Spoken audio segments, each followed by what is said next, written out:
Kenapa orang kaya menjadi kaya dan orang miskin menjadi miskin? Mungkin karena takdir, Bu.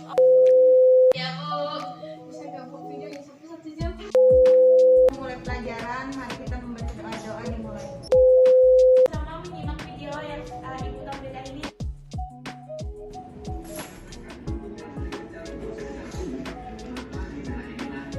Video tersebut, apakah ada yang ingin menyebutkan? Ya, sudah. Penyebab terjadinya inflasi yang pertama, barang meningkat karena beredarnya uang yang berlebihan.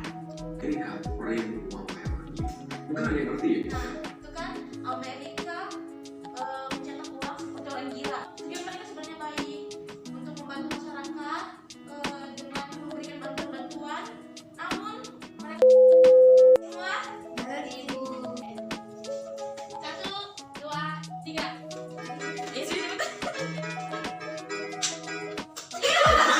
Jelaskan kegiatan alasan tersebut. Berjaga-jaga dan spekulasi. Sudah, Bu.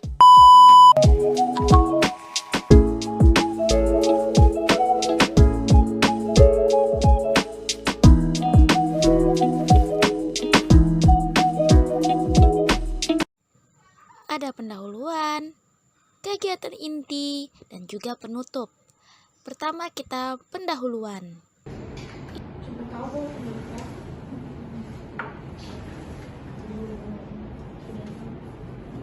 Selamat pagi semua. Pagi, Bu. Hari ini Ibu akan absen dulu ya. Habis itu kalian baca doa. Baik, Bu. Rauda, Hadir, Bu. Eka Aprilia, Hadir, Bu. Elita, Hadir, Bu. Ismawati. Hadir, Bu. Ya, hadir semua ya, alhamdulillah. Sekarang sebelum kita memulai pelajaran, marilah kita membaca doa. Dipimpin oleh Dek Rauda. Baik, sebelum kita memulai pelajaran, mari kita membaca doa-doa dimulai. Doa selesai.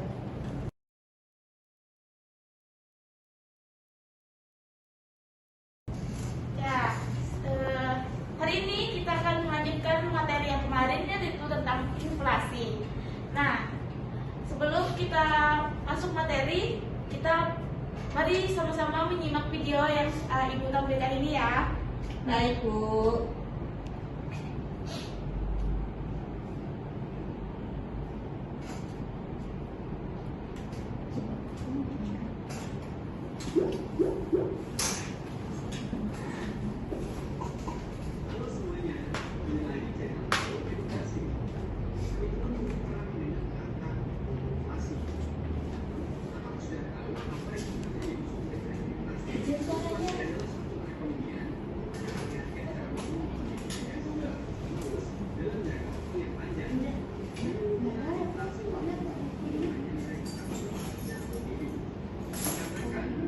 Secara umum sebagai syarat inflasi dikarenakan ada banyak sekali jenis barang di pasaran. Naiknya harga satu atau dua barang saja tidak bisa disebut inflasi. Disebut inflasi jika sebagian besar barang-barang mengalami kenaikan. Juga dikatakan kenaikan harga secara terus-menerus sebagai syarat dikatakannya sebuah inflasi. Hal ini karena harga bisa saja naik hanya untuk sementara. Kenaikan harga yang bersifat sementara ini tidak bisa disebut inflasi. Jadi, ketika kenaikan tersebut bernaik, maka gejala inilah yang disebut inflasi. Inflasi disebabkan oleh banyak faktor. Secara umum penyebab inflasi adalah terjadinya kenaikan permintaan dan biaya produksi, dan berikut beberapa penyebab terjadinya inflasi. Meningkatnya permintaan atau demand pull inflation. Penyebab inflasi ini disebabkan karena peningkatan permintaan untuk jenis barang atau jasa tertentu. Dalam hal ini, peningkatan permintaan jenis barang atau jasa tersebut terjadi secara agregat. Faktor yang bisa menyebabkan terjadinya inflasi ini diantaranya adalah meningkatnya belanja pemerintah, meningkatnya permintaan barang untuk diekspor, meningkatnya permintaan barang untuk swasta. 2. Meningkatnya biaya produksi atau cost pull inflation. Penyebab inflasi ini terjadi karena meningkatnya biaya produksi. Adapun peningkatan biaya produksi disebabkan oleh kenaikan harga bahan-bahan baku seperti harga bahan bakar naik hingga upah buruh naik, tingginya peredaran uang. Penyebab inflasi ini terjadi karena uang yang beredar di masyarakat cukup banyak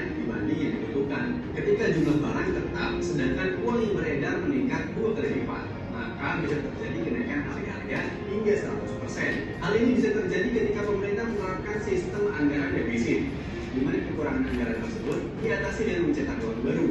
Namun hal ini malah membuat jumlah uang yang beredar di masyarakat semakin bertambah dan mengakibatkan inflasi. Dampak yang dapat terjadi akibat inflasi diantaranya nilai uang turun. Adanya kenaikan harga pada berbagai barang kebutuhan masyarakat menyebabkan nilai uang menjadi turun dari sebelumnya. Jika biasanya uang 20.000 bisa mendapat 2 liter beras, dengan adanya inflasi bisa jadi hanya mendapat 1,5 liter. Hal ini tentu sangat merugikan masyarakat, terutama bagi mereka yang berpendapatan rendah karena pengeluaran jadi lebih tinggi, menurunkan minat menabung. Dampak yang selanjutnya masih berkaitan dengan sebelumnya, di mana nilai uang yang turun menyebabkan pengeluaran jadi lebih tinggi. Orang jadi berpikir lagi untuk menabung. Hal itu disebabkan karena uang yang bisa disisihkan tentu jauh berkurang dibanding saat tidak terjadi inflasi. Hal ini tentunya juga akan mempengaruhi sektor perbankan yang bisa menjadi lesu karena menurunnya minat masyarakat dalam menabung. Kekacauan ekonomi, jika inflasi tinggi yang tidak segera ditangani dan dikendalikan, bisa saja menimbulkan masalah yang lebih besar dalam perekonomian negara. Harga tinggi dapat memicu produsen untuk menimbulkan faktor produksi atau barang yang dibutuhkan, sehingga harga barang akan semakin tinggi lagi. Inflasi tinggi yang tidak terkendali juga bisa menimbulkan kecemburuan sosial, kerusuhan, atau bahkan krisis keuangan seperti yang terjadi tahun 1998. Ada 2 kebijakan untuk mengatasi terjadinya inflasi. Yang pertama, kebijakan fiskal berkaitan dengan penerimaan dan pengeluaran anggaran pemerintah. Kebijakan fiskal yang dilakukan pemerintah untuk mencegah inflasi adalah dengan mengurangi pengeluaran pemerintah, meningkatkan tarif pajak, serta menentukan pinjaman. Selain kebijakan fiskal dan moneter, cara mengatasi inflasi oleh pemerintah juga dapat dengan meningkatkan unsur produksi, bermudah masuknya barang impor, menstabilkan pendapatan masyarakat atau tingkat upah, menetapkan harga maksimum, serta melakukan pengawasan dan distribusi barang. Demikian pembahasan mengenai inflasi. Semoga bermanfaat dan menambah ilmu pengetahuan kami ya. Jangan lupa untuk like, subscribe, dan nyalakan lonceng notifikasi agar tidak ketinggalan video dari Pro Edukasi. Sampai jumpa.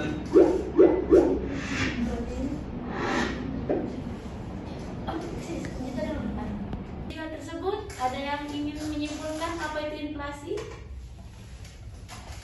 Ada lagi. Ya, siapa ya setelah menonton video tersebut, apakah ada yang ingin menyimpulkan? Saya Bu. Ya, sudah silakan.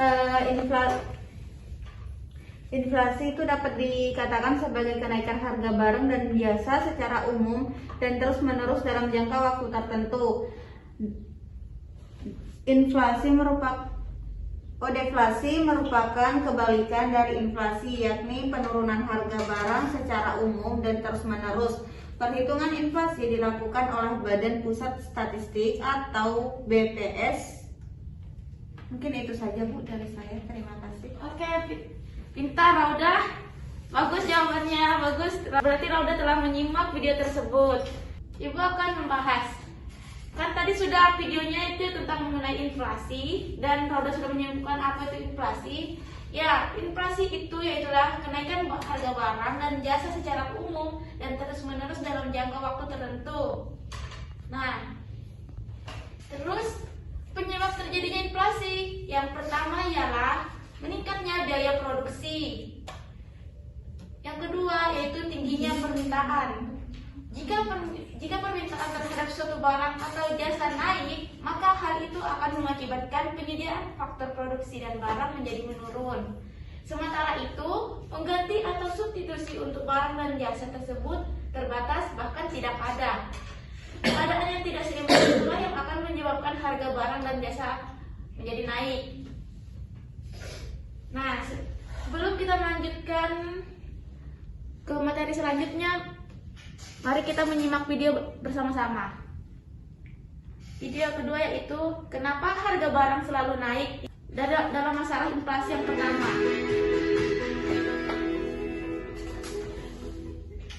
Halo semua, ketemu lagi sama aku Luna. Selamat datang di channel Ngomongin Uang. Pernah gak sih kamu merasa kok makin lama harga barang makin naik ya? Ingat zaman SD dulu nggak? Berapa sih harga bakso di mas-mas pinggir jalan? Paling cuma Rp5.000 atau bahkan lebih murah lagi. Di tahun 2020 ini, harga bakso tuh bisa sampai Rp10.000. Bahkan kalau di Jakarta tuh bisa Rp15.000 sampai Rp20.000-an. Ongkos angkot ke sekolahku dulu nih nih cuma Rp1.000, sekarang udah Rp3.500. Nah, faktanya harga barang dan jasa emang makin lama makin naik. Bahkan nih, harga kebutuhan pokok kayak beras di tingkat grosir juga terus naik. Menurut data dari Badan Pusat Statistik, harga rata-rata beras di Januari 2010 itu adalah Rp6.702 per kilonya. Sementara harga rata-rata beras di Januari 2020 ini adalah Rp12.343 per kilonya. Harga rata-rata beras grosir tuh naik sekitar 85% per kilogramnya dalam 10 tahun terakhir. Sebenarnya apa sih yang terjadi? Kenapa ya harga-harga tuh naik terus? Kenapa sih harga tuh nggak tetap sama aja dari dulu sampai sekarang? Nah, pada video kali ini aku akan coba bahas nih tentang fenomena kenaikan harga barang dan jasa yang kita alami sehari-hari. Gini, dalam ekonomi, fenomena ini tuh dinamai inflasi. Inflasi ini tuh sering diartikan sebagai fenomena kenaikan. Penjelasan video tersebut ada yang mau menjelaskan?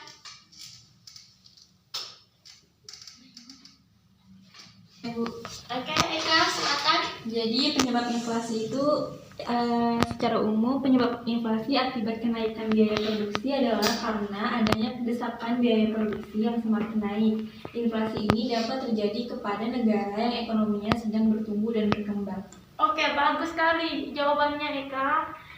Tadi jawaban dari Eka, kita dengarkan lagi jawaban dari video. Kalau kita lihat dari kacamata kenaikan harga doang, mungkin kamu mikir gitu, kok harga-harga tuh bisa naik barengan ya?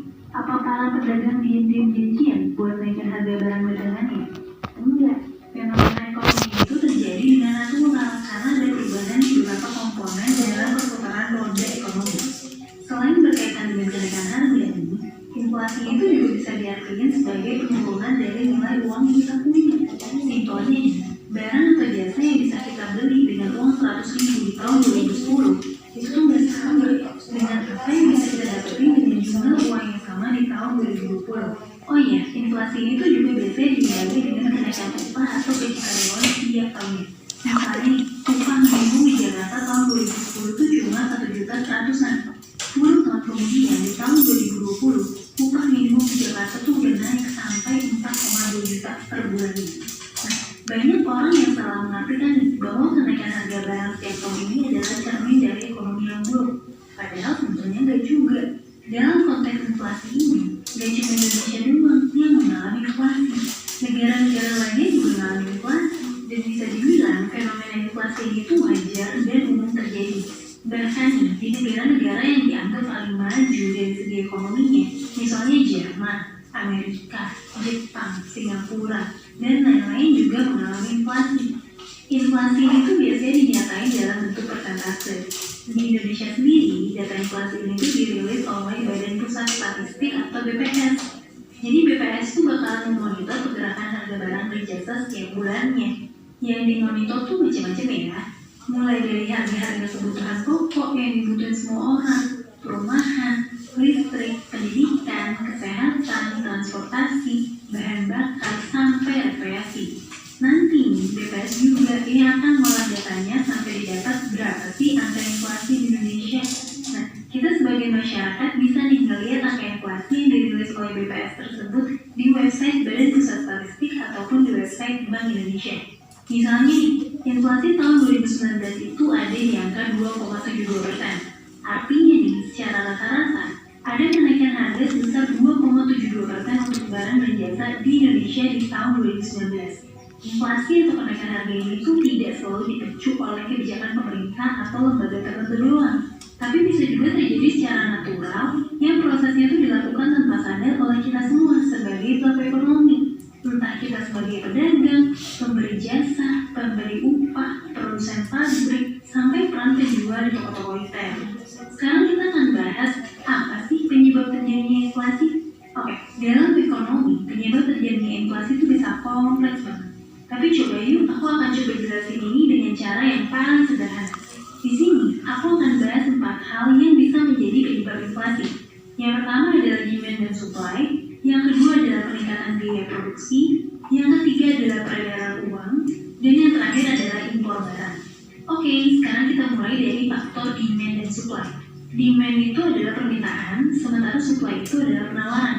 Ini adalah prinsip ekonomi yang klasik banget dan selalu terjadi di mana-mana.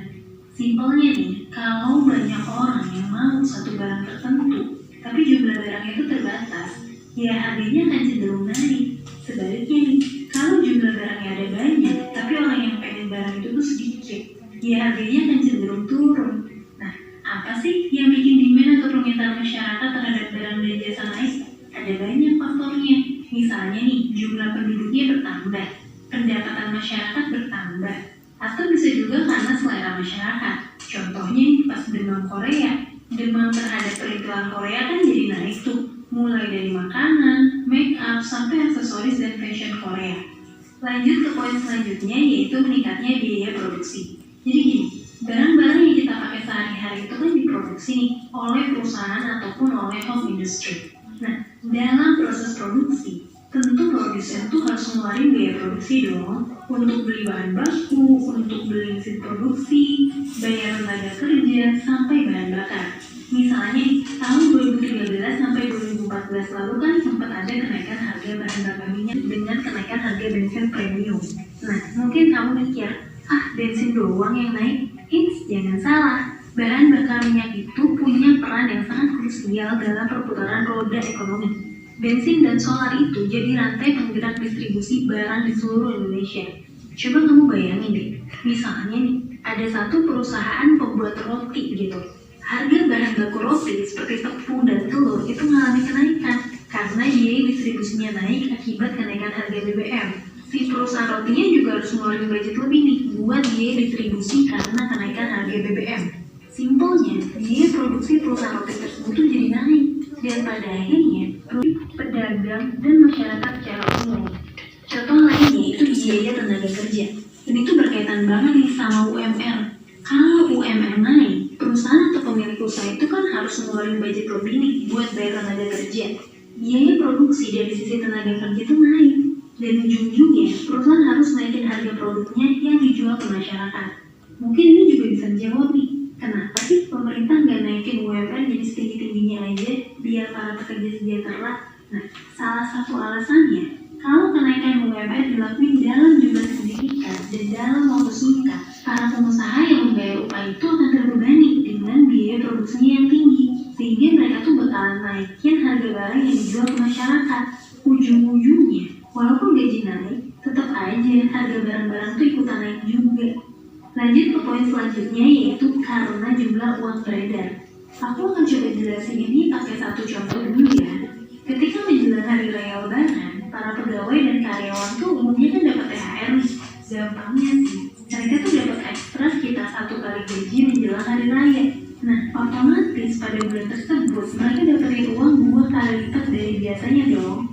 Ketika masyarakat punya lebih banyak uang, daya beli masyarakat tuh akan naik. Dari yang tadinya nggak mampu beli nastar dan kue kaleng, sekarang jadi mampu. Dari yang tadinya nggak kepikiran buat beli emas buat oleh-oleh pulang kampung, sekarang jadi bisa beli emas beberapa gram. Nah, karena daya belinya naik, jumlah permintaan terhadap berbagai jenis barang naik juga. Terus kalau barangnya laku, biasanya para pedagang responnya gimana sih? Ya kalau dagangannya laku, pembelinya banyak, dan angka inflasi di hari raya yang secara umum tuh lebih tinggi dibanding bulan-bulan lainnya.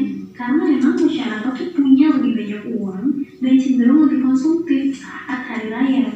Lanjut ke penyebab terakhir, yaitu impor barang. Nih, negara kan umumnya berdagang nih satu sama lain. Masalahnya, harga barang impor tuh bisa jadi naik karena banyak faktor. Misalnya, karena negara asal produknya tuh lagi mengalami inflasi yang tinggi, atau karena ada kebijakan baru. Ya, silakan masuk. Sekali jangan terlambat ya. Ya, Bu. Baru di bea cukai juga ada tambahan potongan pajak, biaya administrasi, dan lain-lain. Nah, kalau para importer dari Indonesia aja dapetin produknya dengan harga mahal, ujung-ujungnya buat para importer itu ikut naikin harga jual barangnya ke para konsumen di Indonesia. Itulah kenapa harga jual iPhone di Indonesia itu lebih mahal kalau kamu bandingin sama harga iPhone dari negara-negara lain. Hal ini juga berlaku pada impor bahan baku industri nih. Kalau harga bahan baku industri yang kita dapetin dari negara lain itu naik, karena negara yang bersangkutan itu lagi mengalami inflasi yang tinggi, ujung-ujungnya ini tuh bisa jadi efek berantai pada harga produk jadi di dalam negeri kita. Singkatnya sih, inflasi itu bukan cuma bisa disebabkan sama kondisi dan kebijakan yang ada di dalam negeri doang, tapi inflasi inflasi ini juga bisa terjadi karena pengaruh dari luar negeri. Ya, tadi itu penjelasannya inflasi itu tidak disebabkan dari hanya disebabkan dari faktor dalam negeri saja, tapi juga dari faktor luar negeri. Oke, kita bisa seperti itu, yaitu impor barang dari luar negeri atau pokoknya dari pasar dia. Oke. Dalam negeri, inflasi ini juga bisa terjadi karena pengaruh dari luar negeri.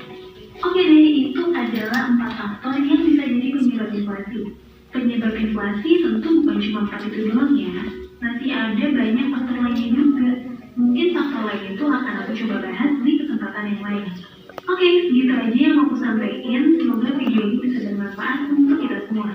Sampai ketemu lagi di video selanjutnya ya. Tetap di channel Ngomongin Uang, karena ngomongin uang gak ada habisnya.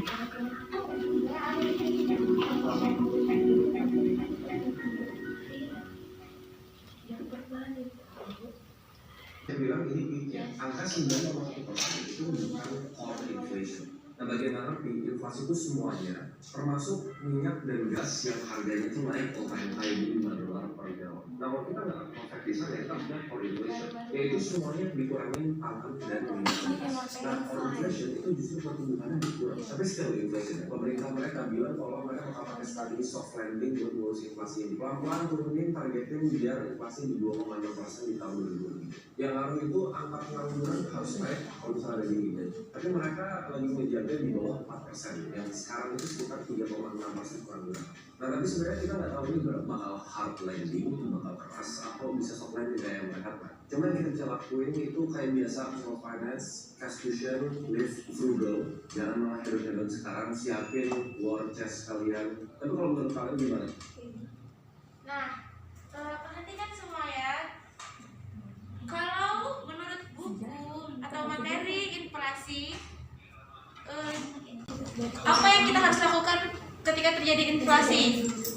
Yaitu ada yang namanya tuh naikkan tingkat suku bunga, jual surat berharga, dan naikkan cadangan kas, dan ketatkan. Itu tadi cara mengatasi, menurut materi inflasi, cara Indonesia mengatasi inflasi tersebut seperti itu. Nah, dari kalian, pendapat kalian cara mengatasi inflasi versi kalian seperti apa? Ada yang bisa mengusulkan pendapatnya?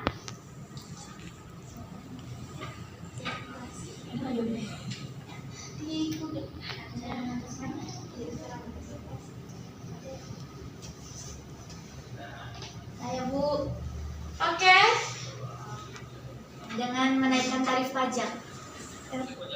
Itu menurut pendapat kami ya? Ya, Oke. Oke, bagus sekali Tika jawabannya. Nah, kita akan menonton video selanjutnya, yaitu inflasi di bulan Oktober ya.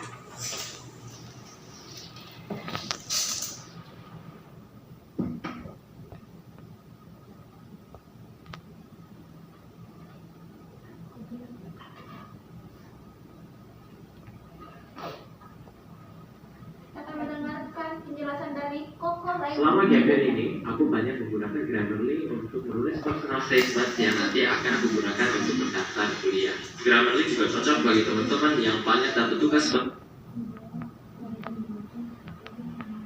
Gue bakal jelasin kenapa 2023 bakal jadi tahun yang menyeramkan banget. Kebanyakan orang yang gue tanya, kiri kanan teman gue, sektornya mayoritas tuh belum ada persiapan kalau misalnya terjadi apa yang kita nggak mau harap. 2023. Pak Jokowi juga sempat mention di BUMN Startup Day, yang kebetulan gue waktu itu jadi pembicara juga. Beliau bilang 2023 bakal jadi tahun yang sangat gelap. Sampai di tahap hampir 20.000 orang tuh mati setiap hari karena pangan. Mereka kelaparan, dan kalau sudah sampai krisis pangan, itu sesuatu yang menurut gue harus diperhatiin banget. Again, gue bukan mau lebay, Tapi gue bakal jelasin kenapa tahun depan atau beberapa tahun ke depan itu bakal jadi tahun yang gelap banget. Dan ekonomi global. Ada yang bisa jelasin nggak kenapa tahun depan diramakan oleh Pak Presiden Jokowi menjadi tahun yang gelap? Ada yang ngerti maksud tersebut? Ada yang bisa jelasin? Tidak dulu. Oke, mari kita dengar penjelasan dari video selanjutnya.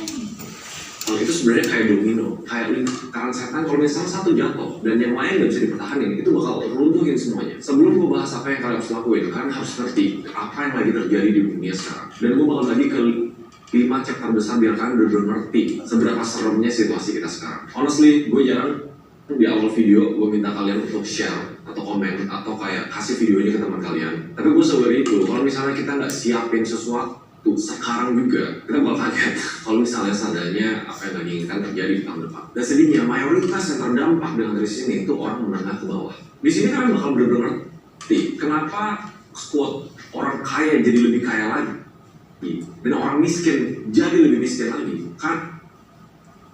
Ayah, ada yang tahu nggak kenapa orang kaya menjadi kaya dan orang miskin menjadi miskin? Apa? Silakan Vika. Gak apa-apa. Gak apa-apa, kan itu jawaban. Mungkin karena takdir, Bu. Oh, oke, karena takdir ya, itu menurut tadi pendapat Vika karena takdirnya. Karena when this happen, orang kaya punya persiapan. Orang kira semua ini mulai dari perang. Tapi sebenarnya kalian harus seperti chapter pertama yang memulai semua ini adalah gara-gara pandemi. Sebenarnya gue nggak perlu bahas terlalu banyak di sini. Selain untuk mengingetin kalian kenapa domino pertamanya itu terjadi pas pandemi ini. Kita rekap aja ya, pas pandemi intinya shutdown. Sebelum gue jelasin arti shutdown, kalian harus ngerti how economy works. Ekonomi dunia, bukan Indonesia dong, dunia secara global bekerja dengan ada namanya perputaran uang. Ini cara simpel buat gue jelasin kalian. Kalau kalian bekerja di sebuah perusahaan, kalian harus bayangin perputaran uang ini. Perusahaan harus menjual barang, mendapatkan keuntungan untuk menggaji kalian. Kalian dapat gaji nih, kalian baru untuk pengeluaran.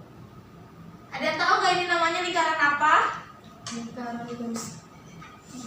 Jangan salah apa? kemiskinan, bukan kehidupan. Ya siapa? Silakan. Ada yang pendapat apa? Lingkaran setan.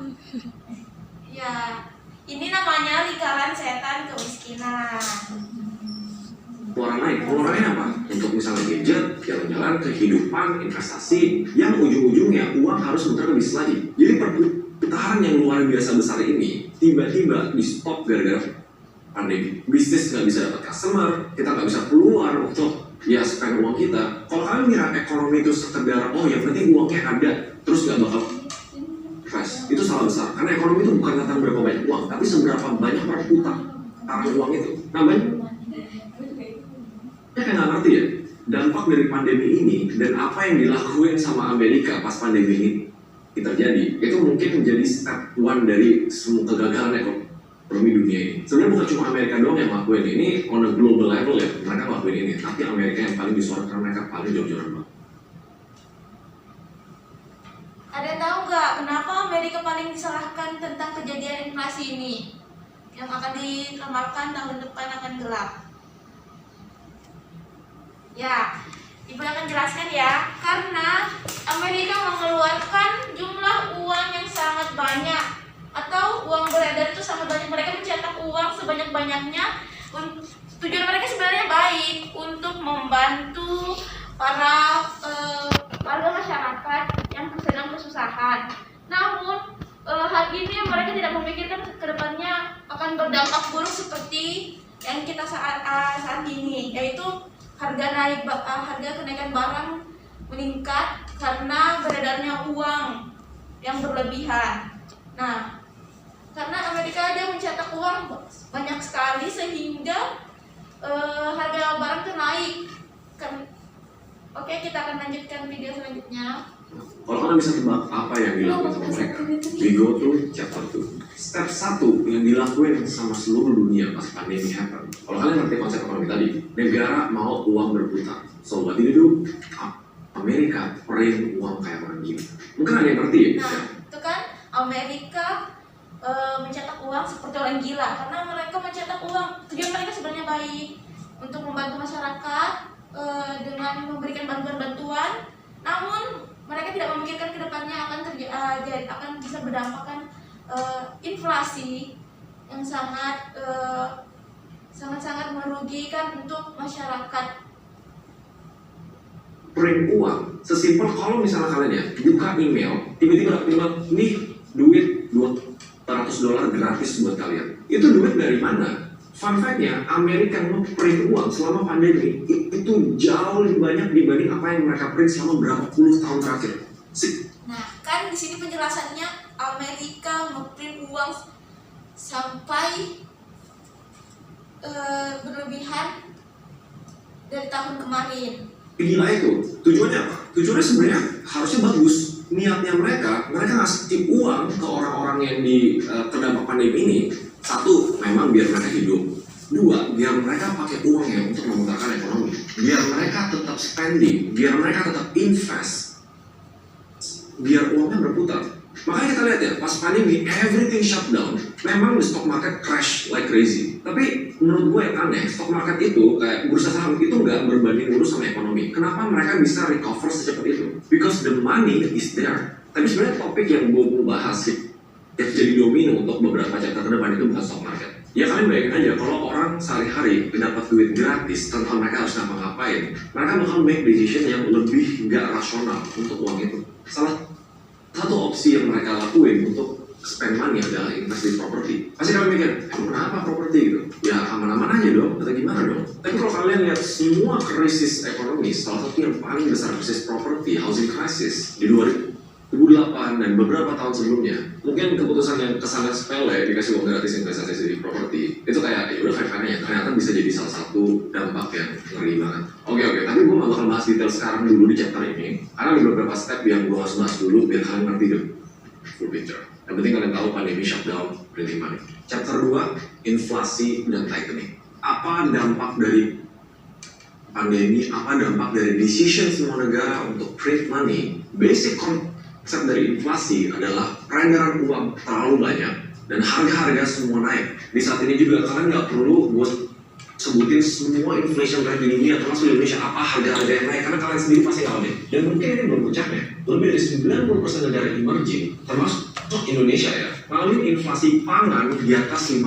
Kalau sampai pangan itu kebutuhan wajib sama semua orang kan. Kalau kita ngomong inflasi yang lain, misalnya kayak inflasi yang bukan core, barang-barang yang wants kita atau yang mungkin kita nggak terlalu butuh, ya oke, kita bisa ngikutin strategi. Tapi sebelum kita lebih dalam situasi sekarang, gue harus jelasin kenapa ini bisa terjadi di awal.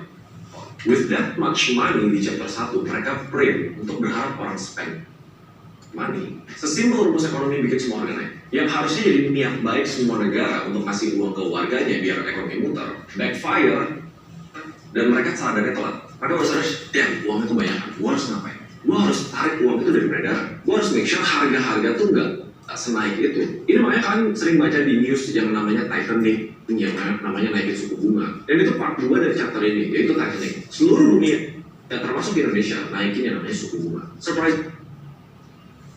Kenapa untuk mengatasi inflasi itu harus menaikkan suku bunga? Tidak tahu? Ayo, ada yang bisa jelaskan?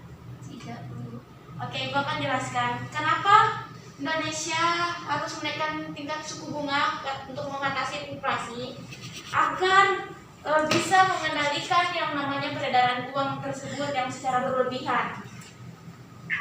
Jadi banyak nggak ngerti kenapa ini tuh impact ke inflasi kita. Teori simpelnya, kalau kalian naikin suku bunga, artinya bunga minimum dari bank yang harus disediain untuk pinjaman, untuk apapun itu, ya naik gitu. Harus ada alasan untuk orang lebih milih masukin aset mereka ke bank, ke aset-aset yang lebih pasif dibanding mereka taruh uang mereka ke yang keluar. So itu basic konsepnya, naikin suku bunga bikin orang lebih nyimpen duit di bank dibanding mereka keluarin duit dengan harapan uang peredarannya makin berkurang, inflasinya bisa terjaga. Tapi ada sisi lain dari tightening dan naikin suku bunga ini. Kalian ingat-ingat ya yang gue ceritain di chapter 1 ya, suku bunga ini dinaikin dampaknya bukan cuma bikin orang mau pegang gitu, tapi ya pinjaman, KPR, dan yang lain-lain yang sifatnya cicilan yang hutang itu semuanya ikut naik. Satu sisi bikin investor mau taruh di aset-aset itu, tapi orang-orang yang sifatnya meminjam itu juga kena dampaknya. Dan kenaikan suku bunga mereka, Jerome Powell, the Fed ya, mereka bilang sendiri, ini mungkin nggak berhenti sekarang, dan pelan-pelan mereka harus tetap naikin dari ya itu karena udah kebanyakan uang. Soalnya kalau inflasi nggak beda, ya karena siapa? Warga paling kecilnya, menengah sampai kecil, mereka udah nggak ada opsi lain selain harus beli nasi dengan harga mungkin nanti berapa kali lipat dari sekarang. Dan dengan naikin suku bunga ini, ada perubahan persepsi dan behavior dari investor. Ngapain mereka taruh di high risk asset? Kalau misalnya taruh di low risk asset, bunganya dinaikin terus gitu. Salah satu dampaknya adalah startup crash. Kalian harusnya pernah dengar SoftBank, salah satu VC yang paling gede di dunia, dia ruginya gila banget, like gila. Akhirnya dampaknya apa? Kebanyakan startup mau di global, di dunia, tech stock yang sifatnya teknologi yang mungkin masih rugi sampai sekarang, itu sahamnya turun drastis. Bilioner di dunia turun drastis kekayaannya. Ya balik lagi peredaran uang ke high risk asset jadi nggak menarik kalau misalnya suku bunga dinaikin terus. Dampaknya apa kalau dari sini? Ya startup kita sekarang udah mulai lihat ya beberapa PHK, beberapa nggak bisa fundraise, beberapa terancam untuk bangkrut. Ini Pak Jun.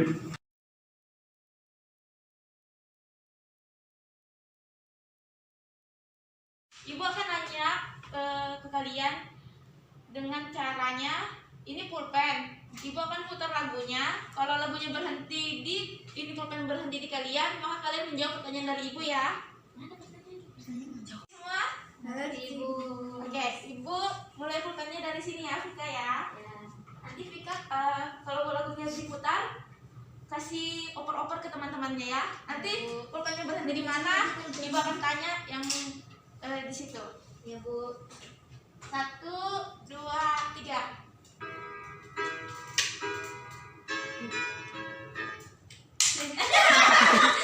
Kamu jauh. Ya, Elita, ibu akan nanya. Apa jawabannya? Ibu akan nanya, mengapa dalam teori penawaran uang modern, lembaga keuangan ikut menentukan jumlah uang beredar? Jelaskan menurut pendapat. Ya, silakan. Menurut pendapat saya, lembaga keuangan ikut menentukan jumlah yang beredar dengan menciptakan kestabilan ekonomi. Dengan apabila jumlah uang beredar tidak diatur, maka akan terjadi inflasi ataupun deflasi. Sekian Bu. Oke, kita akan pulpennya mulai dari Elita lagi ya. Ya Bu, coba-coba pulpen TBL. 1, 2, 3. Sudah cepetan.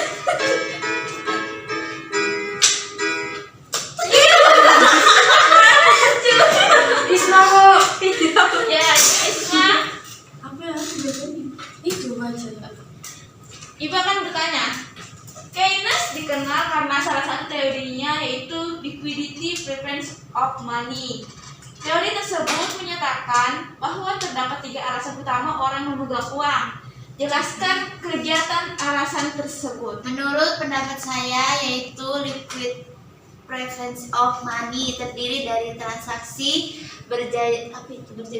berjaga-jaga dan spekulasi. Sudah Bu. Oke. Pulpennya dimulai dari Isma. 1, 2, 3.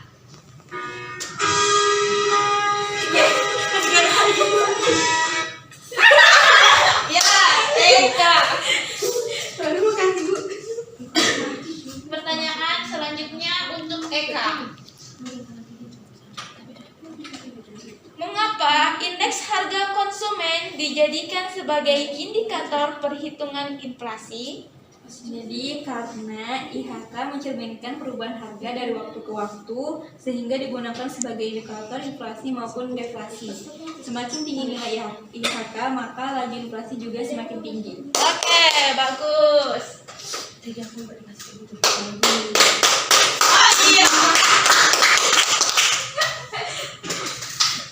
Oke, kita akan bukannya mulai dari Eka.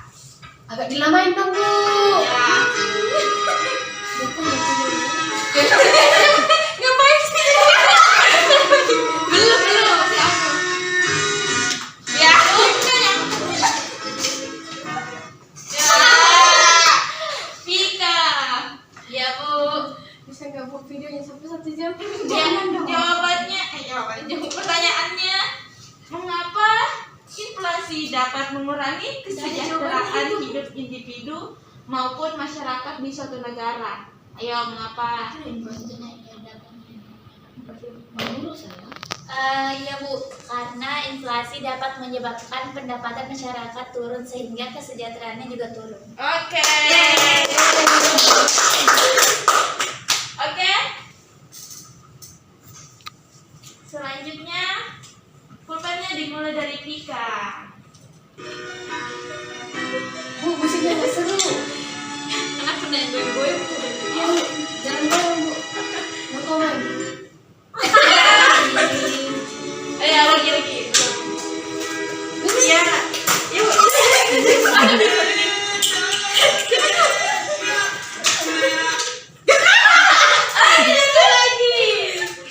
Lagi bicara mainnya. Oke, pertanyaan untuk Eka. Sabar ya. Tapi ada telegram. Inflasi bisa diatasi salah satunya dengan menerapkan kebijakan moneter. Apa yang kalian ketahui tentang kebijakan moneter? Kamu mau edit di Jadi kebijakan moneter itu adalah kebijakan untuk mengendalikan peredaran uang. Caranya menaikkan tingkat suku bunga, menjual surat berharga, menaikkan giro wajib minimum, memberlakukan kredit ketat. Oke, terima kasih Eka. Terima kasih untuk siswa-siswaku semuanya telah mengikuti materi inflasi ini. Ibu akhiri dengan mengucapkan salam. Wassalamualaikum warahmatullahi wabarakatuh. Waalaikumsalam warahmatullahi wabarakatuh. Ya, siapa lagi? Yang ini, marilah kita berdoa menurut kepercayaan dan agama masing-masing. Doa dimulai.